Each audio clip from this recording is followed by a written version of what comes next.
എല്ലാ ചരിത്ര പുസ്തകങ്ങളും നശിച്ചു പോയാലും കേരളം കടന്നുപോയ ഒരു കാലഘട്ടത്തിൻ്റെ ഏറ്റവും ഇരുളടഞ്ഞ, ഏറ്റവും ദരിദ്രമായ, ഏറ്റവും സങ്കടഭരിതമായ, ഏറ്റവും നിരാശാജനകമായ ഒരു കാലഘട്ടത്തിൻ്റെ അടയാളങ്ങൾ ചരിത്രരേഖകളാക്കിയിട്ട് എം ടി വാസുദേവൻ നായർ അദ്ദേഹത്തിൻ്റെ നോവലുകളിൽ എഴുതി വച്ചിട്ടുണ്ട്. താൻ അനുഭവിച്ച ജീവിതത്തെ ആഖ്യാനം ചെയ്യുമ്പോൾ എഴുത്തിൻ്റെ മാജിക്ക് എന്തു തന്നെ ആയാലും അനുഭവങ്ങളുടെ സമ്മർദ്ദം ഒരു എഴുത്തുകാരനെ ഏറ്റവും സമ്പന്നനാക്കുക തന്നെ ചെയ്യും. ആ കുട്ടിയുടെ മനസ്സ്, എം ടിയുടെ എല്ലാ കൃതികളിലും ആ കുട്ടി ഉണ്ട്.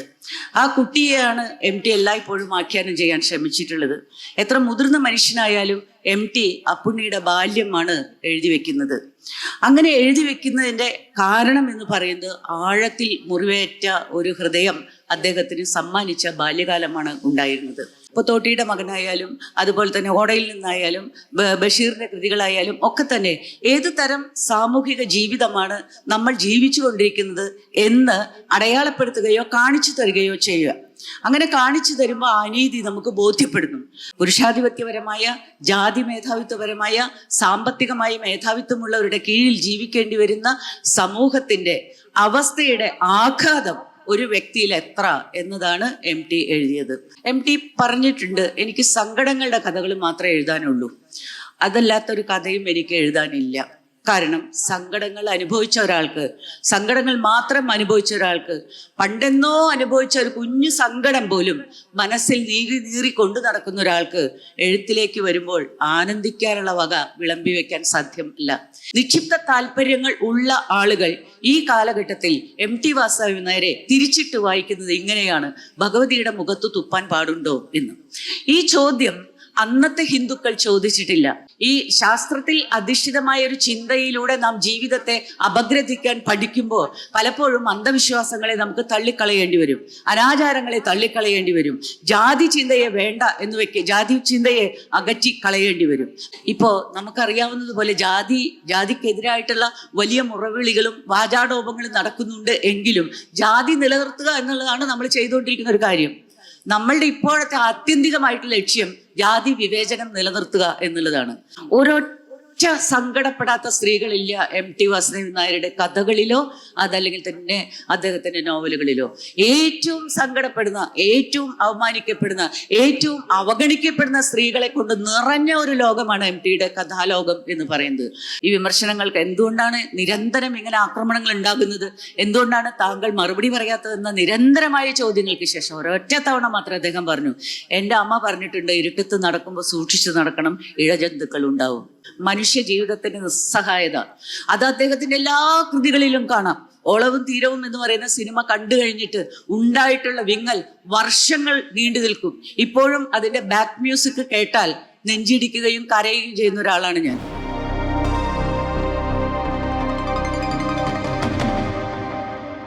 പ്രിയമുള്ളവരെ, വളർന്ന് വലിയ ഒരാളാകും എന്ന് പറഞ്ഞുകൊണ്ട് ഈ ഗ്രാമത്തിൽ നിന്ന് ഒരു കുട്ടി പുറത്തേക്ക് പോകുന്നു. ആ പുറത്തേക്ക് പോയവൻ ജീവിതത്തിൻ്റെ പ്രശസ്തിയുടെ നെറുകയിൽ ചെന്ന് നിൽക്കുന്നു. ഈ കഴിഞ്ഞ ദിവസവും രാജ്യം പത്മവിഭൂഷൺ നൽകി അദ്ദേഹത്തെ മരണാനന്തര ബഹുമതിയായി ആദരിക്കുന്നു. ലോകം മുഴുവൻ എം ടിയെ അറിഞ്ഞു. എം ടി അറിഞ്ഞത് അദ്ദേഹത്തിൻ്റെ രചനകളിലൂടെയാണ്. ആ രചനകളെ പറ്റിയാണ് സവിസ്തരം കൽപ്പറ്റ നാരായണ മാഷ് ഇവിടെ പറഞ്ഞു കഴിഞ്ഞത്.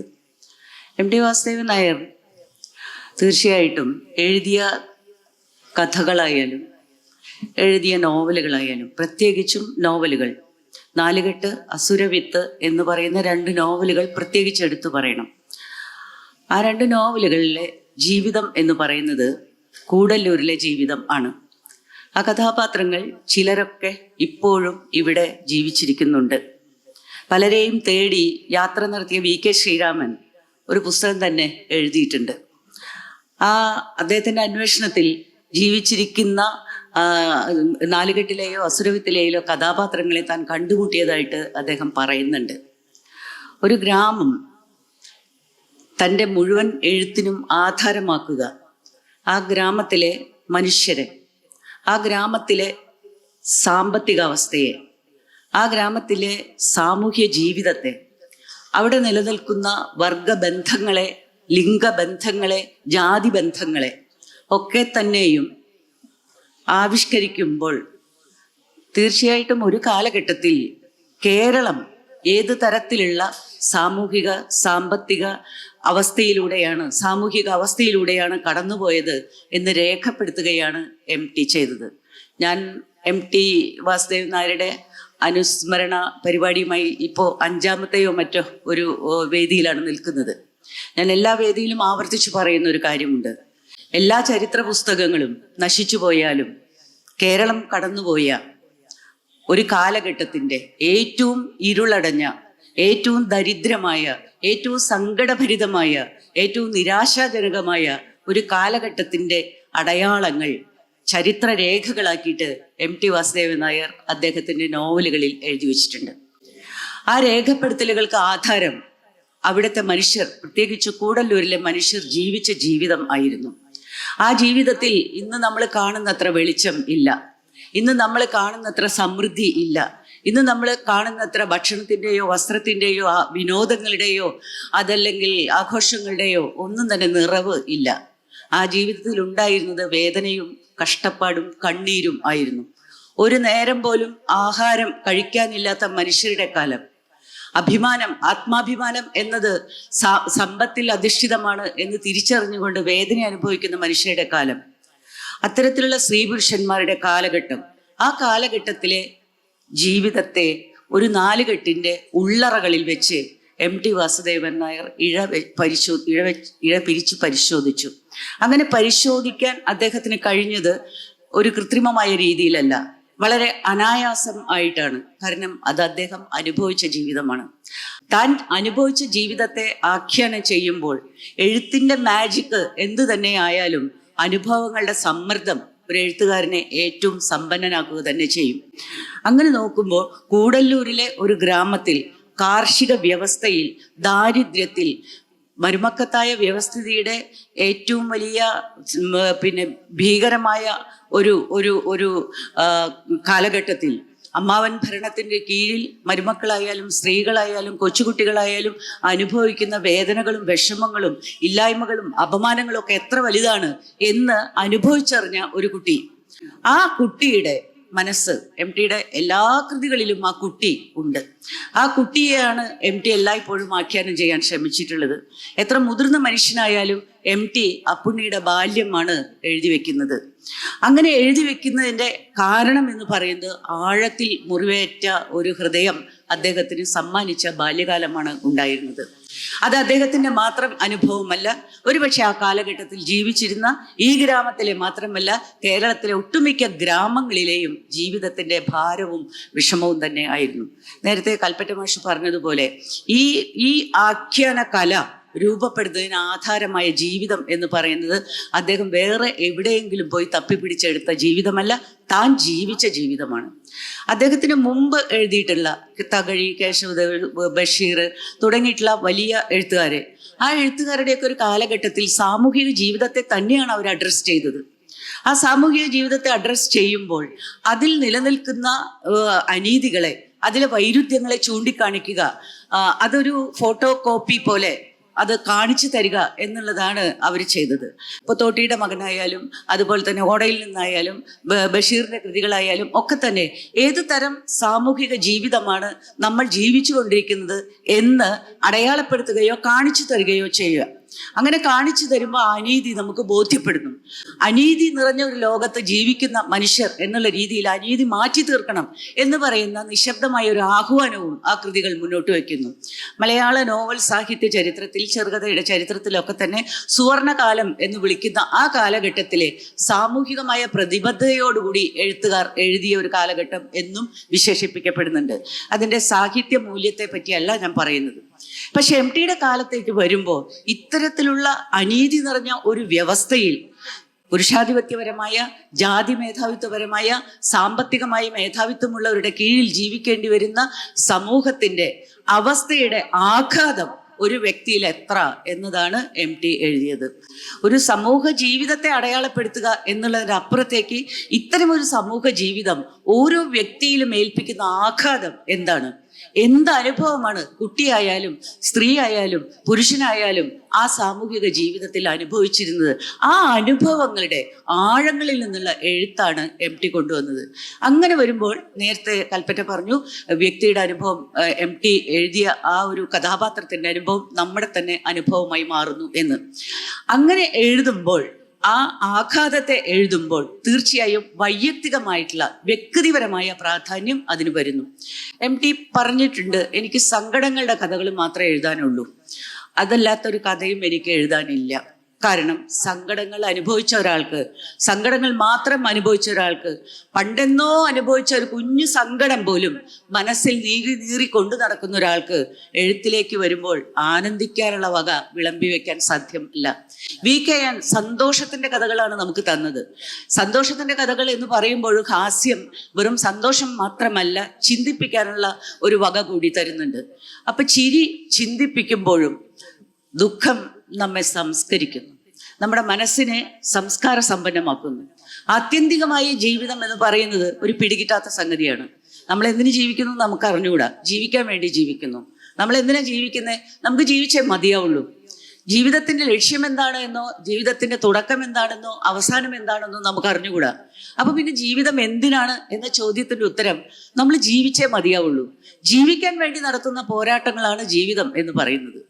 ഈ പോരാട്ടങ്ങളുടെ ഇടയിൽ, ഈ സംഘർഷങ്ങളുടെ ഇടയിൽ നാം കടന്നു പോകുന്നത് എന്തിലൂടെയൊക്കെ എന്നതാണ് ഈ ഒരു എന്താ പറയാ, സൂക്ഷ്മദർശിനി ആയാലും കലിഡോസ്കോപ്പിലൂടെ ആയാലും കാണിച്ചു തരുന്നത് പ്രതിഭാശാലികളായിട്ടുള്ള എഴുത്തുകാർ. MT വാസുദേവൻ നായരെ സംബന്ധിച്ചിടത്തോളം അദ്ദേഹത്തിന്റെ കഥാപാത്രങ്ങളിൽ, പ്രത്യേകിച്ചും നമ്മൾ ഇന്ന് ജീവിക്കുന്ന ഈ സാമൂഹ്യ വ്യവസ്ഥ വെച്ചുകൊണ്ട് അന്നത്തെ കാലത്തെ എഴുത്തുകാർ ചെയ്തത് എന്ത് എന്ന് പരിശോധിക്കണം.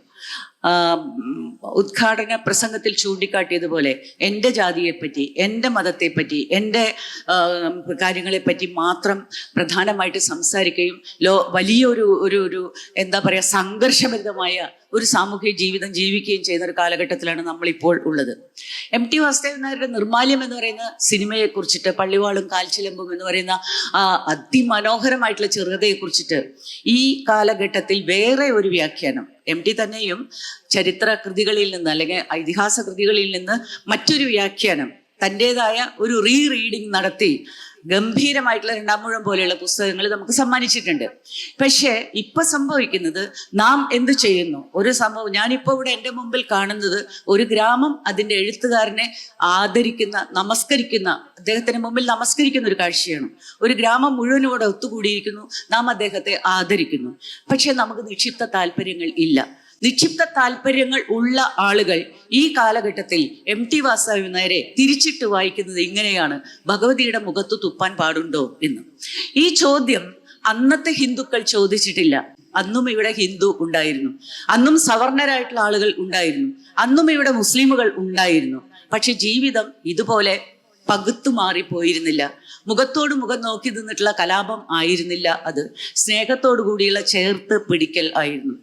ഏറ്റവും ദരിദ്രമായ അവസ്ഥയിൽ, ഏറ്റവും നിസ്സഹായമായിട്ടുള്ള അവസ്ഥയിൽ ഇനി ഈ മനുഷ്യനെ സഹിക്കാവുന്ന ദാരിദ്ര്യം വേറെ ഇല്ല, ഇനി സഹിക്കാനുള്ള അപമാനം വേറെ ഇല്ല, മക്കളെ ചൊല്ലി കുടുംബത്തെ ചൊല്ലിയുള്ള വേദന വേറെ ഇല്ല, ഇനി കടം വീട്ടാൻ മാർഗം ഒന്നുമില്ല, മരിക്കുകയല്ലാതെ മറ്റൊന്നും അവശേഷിക്കുന്നില്ല എന്ന ഒരു നിമിഷത്തിന്റെ വിസ്ഫോടനത്തിലാണ് അങ്ങനെ ഒരു കാര്യം സംഭവിക്കുന്നത്, ആ ഒരു ആക്ഷൻ ഉണ്ടാകുന്നത്.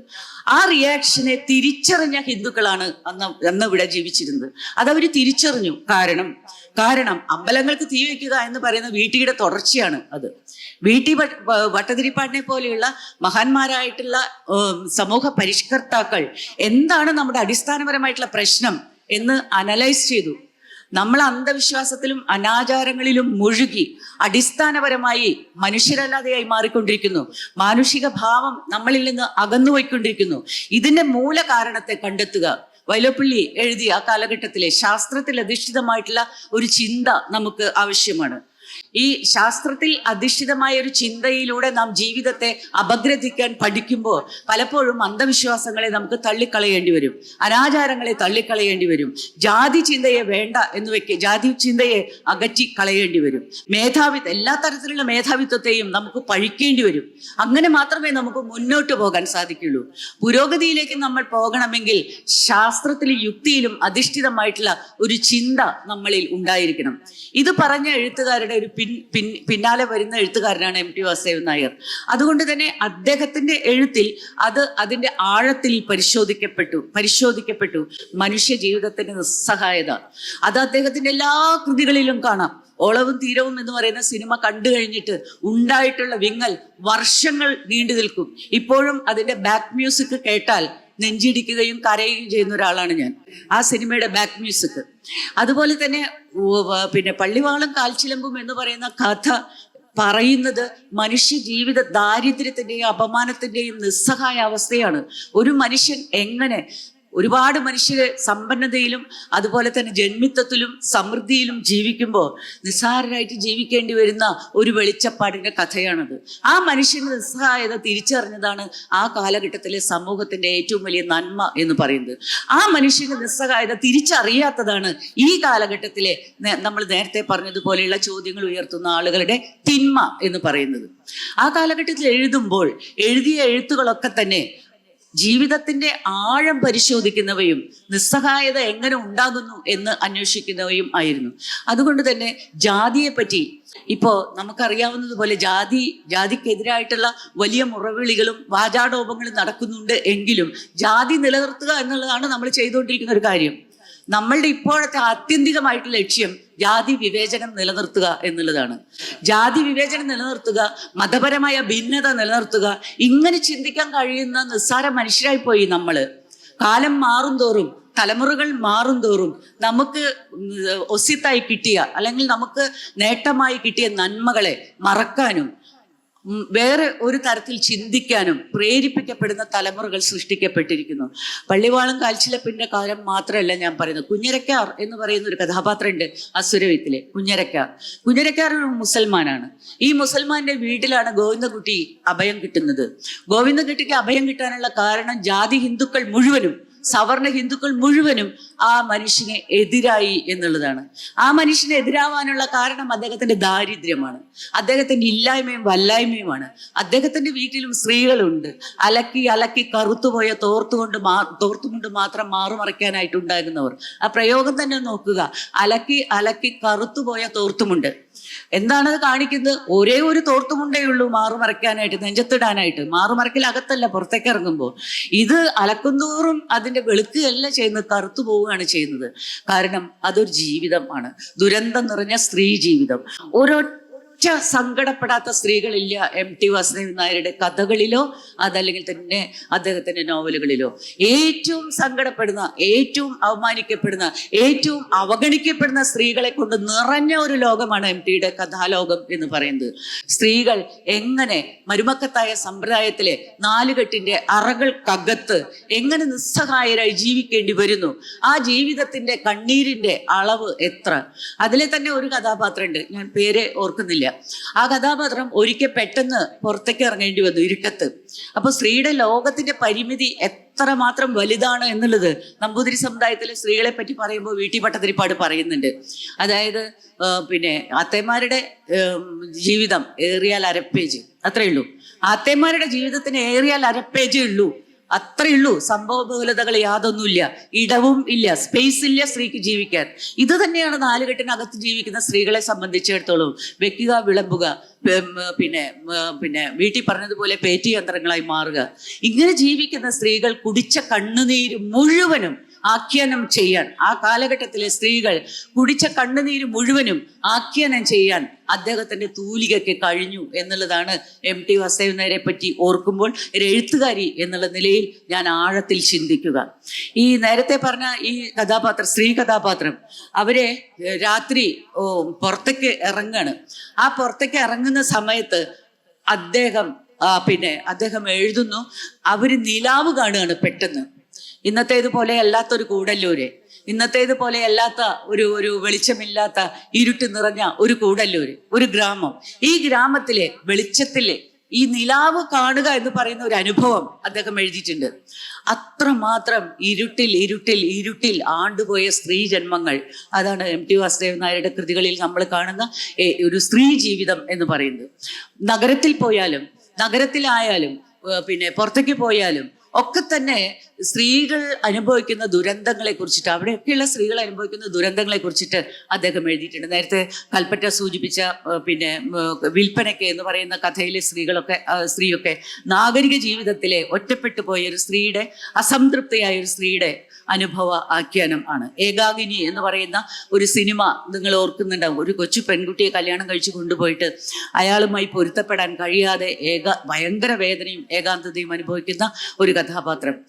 ഈ നമുക്കറിയാവുന്നതുപോലെ ഈ എന്ത് തരത്തിലുള്ള സാംസ്കാരിക മനസ്സിൽ നിന്നാണ് MT കഥാപാത്രങ്ങൾക്ക് മതസൗഹാർദ്ദത്തിൽ അധിഷ്ഠിതമായിട്ടുള്ള ഒരു ജീവിതത്തെ പറ്റിയിട്ട് ആഴത്തിൽ എഴുതി അടിവരയിട്ട് ഉറപ്പിക്കാൻ ആയത്.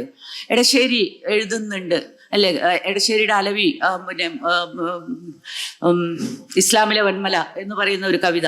ആ കവിതയിലെ ഇടശ്ശേരി പറയുന്നുണ്ട്, ഒരു നായരുട്ടിയും അതുപോലെ 100% ഞാനൊരു ആര്യൻ, കൂറും കുടുമയുമുള്ള ഹിന്ദു. അതാണ് എൻ്റെ കൂട്ടുകാരനാണ് അലവി. അവൻ എന്നെ വിളിക്കുന്നത് കാഫിർ എന്നാണ്. ഈ കൂട്ടുകാരനും ഇയാളും തമ്മിൽ വലിയ സൗഹൃദമാണ്. എടശ്ശേരിയുടെ കവിതയിലെ ആ സൗഹൃദം ഈ കുട്ടികൾ ക്ലാസ് റൂമിൽ മാത്രമല്ല പുറത്തും പങ്കിടുന്നു. സ്കൂൾ വിട്ടാൽ ഓടിപ്പോകുമ്പോൾ ചായക്കട നടത്തുന്ന അലവിയുടെ ഉപ്പ അവന് വേണ്ടിയിട്ട് ചായയും പലഹാരവും കാത്തു വെച്ചിട്ടുണ്ടാവും.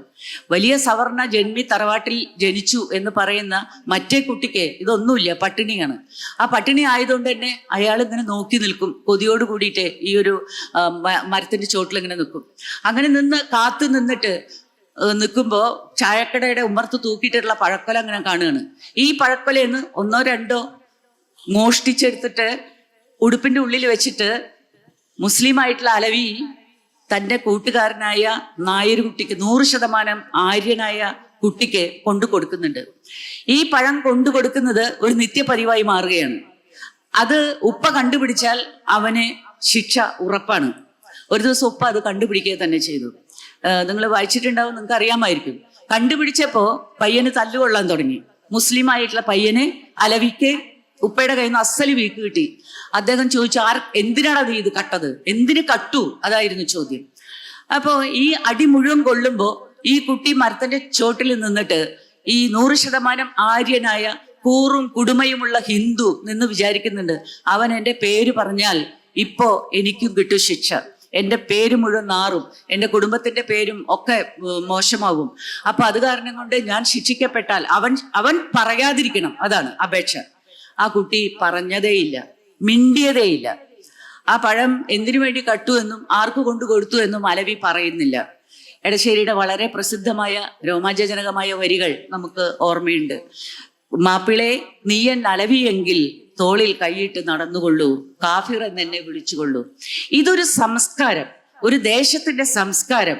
അങ്ങനെ എഴുത്തുകാരിലൂടെ, ഇടശ്ശേരിയിലൂടെയും വയലോപ്പിള്ളിയുടെയും MT വാസുദേവൻ നായരിലൂടെയും അതുപോലെയുള്ള എഴുത്തുകാരിലൂടെ രൂപപ്പെട്ട് വളർന്നു വന്ന അതിസമ്പന്നമായ മതസൗഹാർദ്ദത്തിൽ അധിഷ്ഠിതമായ, ജാതിക്കെതിരായി നിലകൊള്ളണം എന്ന ബോധ്യം ഉള്ള, സ്ത്രീ അനുഭവിക്കുന്ന പ്രശ്നങ്ങളെ ആവിഷ്കരിച്ചിട്ടുള്ള, അനാഥ ബാല്യങ്ങളെ പറ്റി വേവലാതി കൊള്ളുന്ന ഒരു സംസ്കാരം രൂപപ്പെടുത്തിയെടുക്കാൻ എഴുത്തുകളിലൂടെ സാധിച്ചു എന്നുള്ളതാണ് നമ്മൾ മനസ്സിലാക്കേണ്ടത്.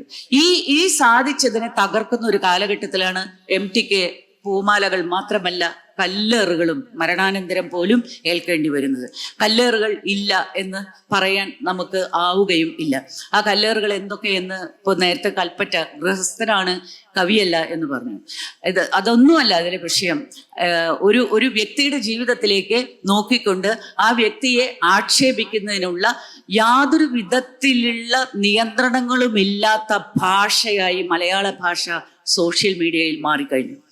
നമുക്കറിയാം ഇന്ന് സോഷ്യൽ മീഡിയ ഉപയോഗിക്കുന്ന ഭാഷ എന്ന് പറയുന്നത് തീർച്ചയായിട്ടും ഒരു നിയന്ത്രണങ്ങളും ഇല്ലാത്ത, എന്തും പറയാൻ മടിയില്ലാത്ത, ഏത് തരത്തിലും ഒരു വ്യക്തിയെ, ഒരു സ്ത്രീയെ, ഒരു പുരുഷനെ, ഒരു വ്യക്തിയെ, കവിയെ, എഴുത്തുകാരനെ, രാഷ്ട്രീയക്കാരനെ, ആരെ വേണമെങ്കിലും എങ്ങനെ വേണമെങ്കിലും കൊന്നു കൊല വിളിക്കാൻ പര്യാപ്തമായ വിധത്തിലുള്ളൊരു വളർച്ചയാണ് സോഷ്യൽ മീഡിയയിൽ ഭാഷയ്ക്ക് ഉണ്ടായിട്ടുള്ളത്.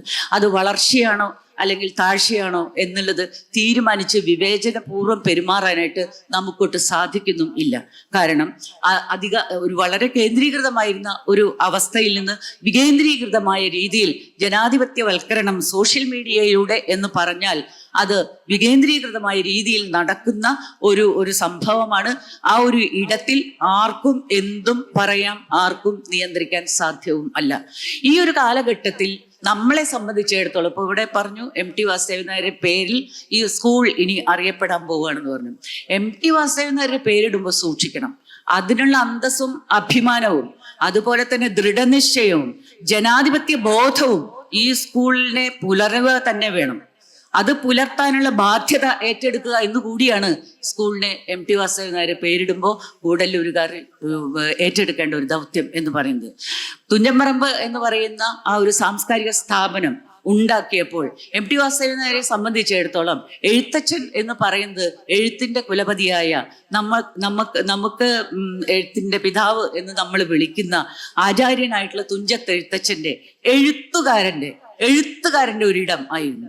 അല്ല അവിടെ പൂജ വേണം, വിഗ്രഹം വേണം എന്നൊക്കെ വന്ന് പറഞ്ഞവരെ MT വാസുദേവൻ നായർ പിന്തിരിപ്പിച്ചത്, അതല്ലെങ്കിൽ അവരെ നിഷ്പ്രഭരാക്കി കളഞ്ഞത് ഇത് പൂജയും മറ്റൊക്കെ നടക്കുന്ന അമ്പലം ഒന്നുമല്ല. ഇതൊരു എഴുത്തുകാരന്റെ ഇടമാണ്. ഈ എഴുത്തുകാരന്റെ സന്നിധാനത്തിലേക്ക് ജാതി, മത, വർഗ, ലിംഗ വ്യത്യാസം ഇല്ലാതെ എല്ലാ എഴുത്തുകാർക്കും, എല്ലാ വായനക്കാർക്കും, എല്ലാ കുഞ്ഞുമക്കൾക്കും എല്ലാ കാലവും തലമുറകളായിട്ട് വരാനുള്ള അവകാശമുള്ള ഒരിടമാണിത്. അത് അങ്ങനെ നിലനിർത്താനുള്ള ഒരു ബാധ്യത ആണ് MT വാസുദേവൻ നായർ എന്ന് പറയുന്ന അതുല്യ പ്രതിഭാശാലിയായിട്ടുള്ള മനുഷ്യൻ ഏറ്റെടുത്തതും നിലനിർത്തിയതും. അതുകൊണ്ട് തന്നെ അതൊരു ജനകീയ ഇടമായിട്ടേ പുലരാൻ പാടുള്ളൂ. ഞാൻ സ്കൂളിന്റെ കാര്യം പറഞ്ഞതുപോലെ ഒരു ജനകീയ ഇടമായിട്ട് തന്നെ തുഞ്ചൻപറമ്പ് ഇനിയുള്ള ഏറെക്കാലവും നിൽക്കണം. കാരണം തുഞ്ചത്തെഴുത്തച്ഛന് വേണ്ടിയിട്ടാണോ MT വാസുദേവൻ നായർ അങ്ങനെ ഒരു സാംസ്കാരിക സ്ഥാപനം ഉണ്ടാക്കിയത്? അല്ല എന്നാണ് എൻ്റെ ബോധ്യം. മലയാളികളായ എല്ലാ മക്കൾക്കും, തലമുറകൾക്കും, ദേശത്തും വിദേശത്തുമുള്ള മലയാളികൾക്കും വരാൻ, അല്ലെങ്കിൽ അവിടെ വന്ന് ആദരപൂർവ്വം മൗനമായിട്ടെങ്കിലും ഇരിക്കാൻ ഒരിടം, മലയാളത്തെ അറിയാൻ, കവിതയെ അറിയാൻ, ഭാഷയെ അറിയാൻ. അവിടെ വളരെ വിശാലമായിട്ടുള്ള ലൈബ്രറികളുണ്ട്, ഒരുപാട് പുതിയ സംവിധാനങ്ങൾ അവിടെ വന്നിട്ടുണ്ട്. ഇതൊക്കെ തന്നെ ഇദ്ദേഹം ഉണ്ടാക്കിയത് എങ്ങനെ എന്നൊരു ചോദ്യം കൂടി നമുക്ക് ചോദിക്കാം. തുഞ്ചൻപറമ്പ് വിഭാവന ചെയ്ത സമയത്ത് MT വാസുദേവൻ നായർക്ക് ശകാരങ്ങൾ ഏറെ കേൾക്കേണ്ടി വന്നിട്ടുണ്ട്. വളരെ പ്രശസ്തരായിട്ടുള്ള ആളുകളിൽ നിന്ന് തന്നെ ശകാരങ്ങൾ കേൾക്കേണ്ടി വന്നിട്ടുണ്ട്. അതിലെ ഒരു പ്രധാനപ്പെട്ട ഒരു വ്യക്തി ഒരു എഴുത്തുകാരൻ തന്നെയായിരുന്നു. നേരത്തെ കൽപ്പറ്റ പറഞ്ഞപ്പോൾ പറഞ്ഞു ഒരു വിമർശനങ്ങളും പിന്നെ മറുപടി MT പറയാറില്ല എന്ന് പറഞ്ഞു. പക്ഷെ ഒരിക്കൽ MT മറുപടി പറഞ്ഞു. MT പറഞ്ഞു, എൻ്റെ അമ്മ പറഞ്ഞിട്ടുണ്ട് ഈ വിമർശനങ്ങൾക്ക് എന്തുകൊണ്ടാണ് നിരന്തരം ഇങ്ങനെ ആക്രമണങ്ങൾ ഉണ്ടാകുന്നത്, എന്തുകൊണ്ടാണ് താങ്കൾ മറുപടി പറയാത്തതെന്ന നിരന്തരമായ ചോദ്യങ്ങൾക്ക് ശേഷം ഒരൊറ്റ തവണ മാത്രം അദ്ദേഹം പറഞ്ഞു, എൻ്റെ അമ്മ പറഞ്ഞിട്ടുണ്ട് ഇരുട്ടത്ത് നടക്കുമ്പോൾ സൂക്ഷിച്ചു നടക്കണം, ഇഴജന്തുക്കൾ ഉണ്ടാവും. കഴിഞ്ഞു. അതിൽ കഴിഞ്ഞു MTയുടെ മറുപടി. ഇഴജന്തുക്കൾ ഉണ്ടാവും, സൂക്ഷിച്ചു നടക്കണം എന്ന് എൻ്റെ അമ്മ പറഞ്ഞിട്ടുണ്ട്. അപ്പൊ ഞാൻ സൂക്ഷിച്ചു നടക്കുകയാണ്, മറുപടി പറയേണ്ട കാര്യമൊന്നുമില്ല, ഇഴജന്തു ആണെന്ന് അറിയാം. അതന്നെ. അപ്പോ തുഞ്ചൻപറമ്പിന്റെ കാര്യത്തിലും ആദ്യ കാലഘട്ടത്തിലെ കള്ളു കുടിക്കാൻ വേണ്ടി ഉണ്ടാക്കുന്ന ഒരു സ്ഥലമാണ്, അതിനുവേണ്ടിയാണ്, ഇതിനു വേണ്ടിയാണ്, പണം പിടുങ്ങാനാണ് തുടങ്ങിയുള്ള നിരവധി കല്ലേറുകൾ പല ഭാഗത്തു നിന്നും ഉണ്ടായി. MT അതിനൊന്നും തന്നെ മറുപടി പറഞ്ഞതായിട്ട് നമുക്കറിയില്ല. അദ്ദേഹം ദേശത്തും വിദേശത്തും സഹൃദയരായിട്ടുള്ള മുഴുവൻ മനുഷ്യരോടും മലയാള ഭാഷയെ സ്നേഹിക്കുന്ന, മലയാള സാഹിത്യത്തെ സ്നേഹിക്കുന്ന എല്ലാ മനുഷ്യരോടും പറഞ്ഞു ഇങ്ങനെ ഒരു കാര്യം. നാനാഭാഗത്തു നിന്ന് അനേക ധാരകളായി ഭാരതപ്പുഴയിലേക്ക് വന്നു ചേരുന്ന, നിളയിലേക്ക് വന്നു ചേരുന്ന കൈവഴികൾ പോലെ ആ ഒരു സ്ഥാപനം ഉണ്ടാക്കുന്നതിനുള്ള സാമ്പത്തിക സഹായം, സാംസ്കാരിക സഹായം, ആൾ സഹായം, ഇതൊക്കെ അദ്ദേഹത്തിലേക്ക് ഒഴുകിയെത്തി. ഒറ്റ കാരണമേ ഉള്ളൂ, വിശ്വാസം. MT വാസുദേവൻ നായരെ നമുക്ക് വിശ്വാസമാണ്. ആരെയൊക്കെ നമുക്ക് വിശ്വസിക്കാൻ പറ്റും ഇന്നത്തെ കാലത്ത്? ആരെയൊക്കെ നമുക്ക് വിശ്വസിക്കാൻ പറ്റും? MT വാസുദേവൻ നായരെ മലയാളിക്ക് വിശ്വാസം ആണ്. ആ വിശ്വാസത്തിന്റെ ആധാരത്തിൽ ഉണ്ടായ ഒരു സാംസ്കാരിക സ്ഥാപനമാണ് തുഞ്ചൻപറമ്പ് എന്ന് പറയുന്ന സ്ഥാപനം. ആ സ്ഥാപനം പോകുന്നതോടുകൂടി അവിടെ ഉണ്ടാകുന്ന ഒഴിവ് എന്ന് പറയുന്നത്, നമ്മൾ വാക്വം എന്നൊക്കെ പറയുമ്പോൾ, ശുദ്ധശൂന്യത എന്നൊക്കെ പറയുമ്പോൾ അതിന് സമാനമായിട്ടുള്ള ശുദ്ധശൂന്യതയാണ് സത്യം പറഞ്ഞാൽ. ഞാൻ എല്ലാ കൊല്ലവും ഒരു അനുഷ്ഠാനം പോലെ തുഞ്ചൻപറമ്പിൽ പോണ ഒരാളാണ്. വിളിച്ചാൽ ഞാൻ പോവുകയും ചെയ്യും, സംസാരിക്കാൻ വേണ്ടി പോകും. ഇനി വിളിച്ചില്ലെങ്കിൽ തന്നെയും പോയിട്ടുള്ള വർഷവും ഉണ്ട്. അവിടെ പോവുക, അദ്ദേഹത്തിന്റെ അടുത്ത് പോവുക, അദ്ദേഹം മിണ്ടിയാലായി, മിണ്ടിയില്ലെങ്കിലായി, നോക്കിയില്ലെങ്കിലായി, അതൊന്നും നമുക്കൊരു വിഷയമല്ല. അദ്ദേഹത്തിന്റെ മുറിയിൽ പോവും, അവിടെ ഇരിക്കും. ചിലപ്പോൾ നോക്കിയെന്ന് വരും, ചിലപ്പോൾ പറഞ്ഞു എന്ന് വരും, ചിലപ്പോൾ ചിരിച്ചു എന്ന് വരും, ചിലപ്പോൾ സാറാ എന്ന് പറഞ്ഞു എന്ന് വരും. അത് മതി. അത്തരത്തിലുള്ള ഒരു അനുഷ്ഠാനമായിട്ട് മലയാളികൾ ഏറ്റെടുത്തിട്ടുള്ള ഒരു എഴുത്തുകാരൻ. അദ്ദേഹം വിമർശിക്കപ്പെടുമ്പോൾ ആ വിമർശനത്തിന്റെ മുനയൊടിക്കേണ്ടതും എന്താണ് MT വാസുദേവൻ നായർ മലയാളിക്ക് തന്നത് എന്ന് പറയേണ്ടതുമായിട്ടുള്ള ഒരു ഉത്തരവാദിത്വമാണ് അദ്ദേഹത്തെ അനുസ്മരിക്കുന്ന ഉടനീളമുള്ള ഇനി വർഷങ്ങളിൽ നമുക്ക് ചെയ്യാനുള്ളത്. ഞാനിങ്ങനെ പല കാര്യങ്ങളുണ്ട് എനിക്ക് പറയാം, വ്യക്തിപരമായിട്ടുള്ള അനുഭവങ്ങൾ. ഇപ്പൊ ജ്യോതിഷ് ഇവിടെ ഇരിക്കുന്നുണ്ട്. ഒരിക്കൽ എൻ്റെ അടുത്ത് MT വാസുദേവൻ നായർ പറഞ്ഞു, ഒരു മരുന്നുണ്ട് സാറാ, ഒരു ഭയങ്കര മരുന്നാണത്. അപ്പൊ ഞാൻ ചോദിച്ചത് എന്താണ്? അപ്പം തീപ്പൊള്ളലിനുള്ളൊരു മരുന്നാണ്. ആ തീപ്പൊള്ളലിനുള്ള മരുന്ന് വൈദ്യര് കണ്ടുപിടിച്ചത്. വൈദ്യര് അത് വലിയ പ്രശസ്തി പ്രാധാന്യമൊന്നും കൊടുക്കണില്ല. അദ്ദേഹം അതിങ്ങനെ തൻ്റെ മുമ്പിൽ തീപ്പൊള്ളലേറ്റ് വരുന്ന ആളുകളെ ചികിത്സിക്കും, അത്രയേ ഉള്ളൂ. പക്ഷെ അത് പോരാ, അത് സമൂഹത്തിന് ഉപകാരപ്പെടണം. തീപ്പൊള്ളലേറ്റിട്ടുള്ള മനുഷ്യർക്ക് അത് ഉപകാരപ്പെടണമെങ്കിൽ അതിനെ ഹൈലൈറ്റ് ചെയ്യണം, അതിനെ പറ്റിയിട്ട് എഴുതാൻ. ഞാൻ അതിനെ പറ്റിയിട്ടൊക്കെ ഒരുപാട് റിസർച്ച് ചെയ്തു, ഞാൻ അവരോടൊക്കെ സംസാരിച്ചു. ഇത് വലിയ തോതിലുള്ള വിൽപ്പനയ്ക്കൊന്നും അവർക്കൊരു താല്പര്യമില്ല. പക്ഷെ അതങ്ങനെയല്ല. അവർക്ക് താല്പര്യമുണ്ടോ ഇല്ലയോ എന്നുള്ളതല്ല, ഇത് നമുക്ക് ഉപകാരപ്പെടണം എന്നുള്ളതാണ്. അതിനെ കണ്ടെത്തി ഉപകാരപ്രദമാക്കാൻ വേണ്ടി MT വാസുദേവൻ നായർ നിശബ്ദമായിട്ട് ചെയ്തിട്ടുള്ള കാര്യങ്ങളെ കുറിച്ചിട്ട് അദ്ദേഹത്തിന്റെ വൈദ്യരുടെ മകനായിട്ടുള്ള ജ്യോതിഷ് ഇവിടെ ഉണ്ട്, അദ്ദേഹം സൂചിപ്പിക്കെങ്കിലും ചെയ്യും എന്ന് ഞാൻ വിചാരിക്കുന്നു. കോട്ടക്കൽ ആര്യവൈദ്യശാലയിൽ വെച്ചിട്ടാണ് വർഷാവർഷം ഞാൻ MT വാസുദേവൻ നായരെ കാണാറുള്ളത്. 14 വർഷം ഞാൻ ചികിത്സയുള്ളപ്പോൾ അദ്ദേഹം അവിടെ ഉണ്ടാവാറുണ്ട്.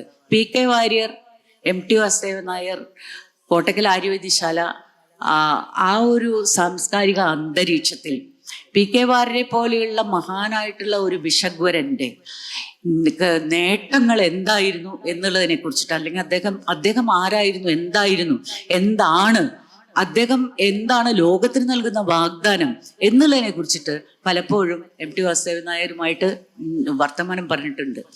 അപ്പോഴൊക്കെ ഇദ്ദേഹത്തിന് ആ ഓരോ വ്യക്തിയോടും ഉള്ള ആദരവ്, ഓരോ സാധ്യതകളോടുമുള്ള ആദരവ്, മഹത്വത്തെ അംഗീകരിക്കുക എന്ന് പറയുന്ന സംഗതി, ഇതൊക്കെ MTയിലെ വളരെ രൂഢമൂലമായിട്ടുള്ള ജീവിത രീതി ആയിരുന്നു. ഞാൻ നേരത്തെ പറഞ്ഞ പോലെ അനേകം കാര്യങ്ങൾ പറയാനുണ്ട്. അതൊന്നും പറയേണ്ട ഒരു സമയക്കുറവുള്ളത് കൊണ്ട് ഞാൻ ദീർഘിപ്പിക്കുന്നില്ല. തീർച്ചയായിട്ടും ജീനിയസ് എന്നൊക്കെ നമ്മളൊരു വാക്ക് ഇംഗ്ലീഷിൽ പറയാറുണ്ട്. അനേകം മേഖലകളിൽ ഒരുപോലെ കഴിവ് തെളിയിക്കുകയും ആ കഴിവുകളൊക്കെ തന്നെ ഏറ്റവും മികച്ചതാവുകയും ചെയ്യുന്ന ഒരു വ്യക്തിപ്രഭാവം, അതാണ് ജീനിയസ് എന്ന് പറയുന്ന വാക്കുകൊണ്ട് നമ്മൾ ഉദ്ദേശിക്കുന്നത്. അങ്ങനെയാണെങ്കിൽ MT മലയാളം കണ്ട ഏറ്റവും വലിയ ജീനിയസ്, മലയാള സാഹിത്യം കണ്ട ഏറ്റവും വലിയ ജീനിയസ് ആണെന്ന് പറയേണ്ടി വരും. അദ്ദേഹത്തിന് ഭാഷയോടുണ്ടായിരുന്ന സ്നേഹം, ഭാഷയിലുള്ള അഗാധമായിട്ടുള്ള അറിവ്, അദ്ദേഹത്തിന് സാഹിത്യത്തിലുണ്ടായിരുന്ന അറിവ്, അദ്ദേഹത്തിൻ്റെ എഴുത്ത്, അതുപോലെ തന്നെ അദ്ദേഹത്തിൻ്റെ സിനിമകൾ, അദ്ദേഹം റീഡ് ചെയ്ത് എടുത്ത പുതിയ കണ്ണോടുകൂടി കാര്യങ്ങളെ കാണാൻ വേണ്ടി നമുക്ക് തന്ന കണ്ണ്, ഒരു മധ്യമ വ്യായോഗം എന്ന് പറയുന്ന സംസ്കൃതത്തിലെ വളരെ പ്രസിദ്ധമായിട്ടുള്ള ഒരു കൃതിയുണ്ട്. ഭാസന്റെ മധ്യമ വ്യായോഗത്തിലെ ഭീമൻ ആണ് മുഖ്യ കഥാപാത്രം. ഈ ഭീമൻ എന്ന് പറയുന്ന കഥാപാത്രം മധ്യമനാണ്. ഏട്ടനോ അനിയനോ കിട്ടാത്ത, അല്ലെങ്കിൽ അവർ രണ്ടുപേർക്കും കിട്ടിക്കൊണ്ടിരിക്കുന്നത് തനിക്ക് കിട്ടുന്നില്ല എന്ന വ്യഥാകുലനായിട്ടുള്ള ഒരു മനുഷ്യനാണ്. ഈ ഭീമനെ വെച്ചുകൊണ്ട് മാർജിനലൈസ് ചെയ്യപ്പെടുന്ന ജീവിതങ്ങളെ, ഓരങ്ങളിലേക്ക് തല്ലിമാറ്റപ്പെടുന്ന ജീവിതങ്ങളെ എങ്ങനെ നമ്മൾ മുഖ്യധാരയിലേക്ക് കൊണ്ടുവരണം എന്ന ഒരു വായന MT സാധ്യമാക്കി. പരിസ്ഥിതി, ഇപ്പൊ എനിക്കറിയില്ല, സൈലന്റ് വാലി പദ്ധതിയോടുകൂടിയാണ് അല്ലെങ്കിൽ സമരത്തോടു കൂടിയാണ് മലയാളിക്ക് പാരിസ്ഥിതികമായിട്ടുള്ള ഒരു ബോധം ഉണ്ടാകാൻ തുടങ്ങുന്നത്. അതുവരെ നമ്മൾ പ്രകൃതിയെക്കുറിച്ച് അങ്ങനെ ചിന്തിച്ചിട്ടില്ല. പ്രകൃതി എന്ന് പറഞ്ഞാൽ നമുക്ക് എല്ലാ ദിവസവും കറന്നെടുക്കാനുള്ള പശു പോലെയാണെന്ന് നമ്മൾ വിചാരിച്ചിട്ടുള്ളൂ. പക്ഷേ ഈ പശു ഒരു ദിവസം അതിൻ്റെ കാലുകൾ കുഴയും എന്നോ അത് മൂക്കുകുത്തി വീഴുമെന്നോ അത് പാല് ചുരത്താതാകുമെന്നോ ഒന്നും നമ്മൾക്ക് ചിന്തിക്കാൻ അന്ന് കഴിഞ്ഞിട്ടില്ല. പക്ഷേ MT Vasudevan Nair silent Valley സമരത്തിൽ ഭാഗികമായിട്ടെങ്കിലും പങ്കാളി ആയിരുന്നു. അതിനെ തുടർന്ന് ഉണ്ടായിട്ടുള്ള പ്ലാച്ചിമട സമരത്തില് ഞാൻ അദ്ദേഹത്തോടൊപ്പം പ്ലാച്ചിമട സമരത്തിൽ എനിക്ക് പങ്കെടുക്കാനായിട്ട് അവസരം കിട്ടുന്നുണ്ടായിട്ടുണ്ട്. ആ പ്ലാച്ചിമട സമരത്തില് അദ്ദേഹത്തിന്റെ നിലപാട് വളരെ കർക്കശം ആയിരുന്നു. കൊക്കക്കോള കമ്പനിക്കെതിരെ, ജലചൂഷണത്തിനെതിരെ, പാവപ്പെട്ട ആദിവാസികളും മറ്റു മനുഷ്യരും അടങ്ങുന്ന അവരുടെ ജലത്തിൽ മാലിന്യം കലർത്തുന്നതിനെതിരെ ശക്തമായ നിലപാട് MT വാസുദേവൻ നായർ എടുത്തു. MT വാസുദേവൻ നായരുടെ ഇടപെടലുകൾ നിങ്ങൾ ശ്രദ്ധിച്ചിട്ടുണ്ടാവും. നിർണായകമായിട്ടുള്ള നിമിഷത്തിൽ MT വാസുദേവൻ നായർ ഇടപെട്ടാൽ ഉണ്ടാകുന്ന സാമൂഹിക ചലനം എന്ന് പറയുന്നത് നിസ്സാരം അല്ല. അദ്ദേഹം അങ്ങനെയൊന്നും ഇടപെടുകയും ഇല്ല. പക്ഷെ നിർണായകമായ സാമൂഹിക സന്ദർഭങ്ങളിൽ 1 or 2 സന്ദർഭങ്ങൾ ഞാൻ പറയാം. മാറാട് കലാപം ഉണ്ടായപ്പോൾ, മുത്തങ്ങയിൽ വെടിവെപ്പ് ഉണ്ടായപ്പോൾ, ഈ അടുത്ത കാലത്ത് നമ്മുടെ രാഷ്ട്രീയം ഒരു വ്യവസ്ഥയും വെള്ളിയാഴ്ചയും ഇല്ലാതെ ജീർണിച്ച് അഴുകി നശിച്ച് നമ്മളെ കൊന്നു തുടങ്ങിയപ്പോൾ MT വാസുദേവൻ നായർ ഇടപെട്ടു. അതുല്യമാണ് ആ വ്യക്തിത്വം, അസാമാന്യമാണ് ആ പ്രതിഭ, അതുപോലെ തന്നെ സ്നേഹസമ്പന്നമാണ് ആ ഹൃദയം. അദ്ദേഹത്തിന് മുമ്പിൽ നിത്യ നമസ്കാരം.